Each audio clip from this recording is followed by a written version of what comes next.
Maaring makakaramdam sila ng sintomas tulad ng fever, swollen lymph nodes, headache, muscle aches, skin rash, eye disease tulad ng eye pain, poor vision, and karamihan sa mga pusa na may T. gondii ay mga outdoor cats that are active hunters at mga pusang kumakain ng undercooked or hilaw na karne. Once na-infect ng parasite ang pusa, pwede niyang maihawa ang T. gondii sa kanilang poops within 1 to 3 weeks.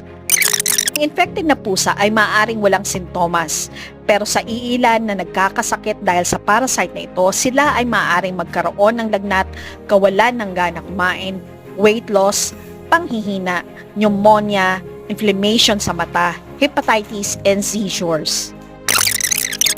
Ang ating mga alagang pusa ay maaaring ma-infect kapag nakakain sila ng daga, ibon, or other small animals na kontaminado.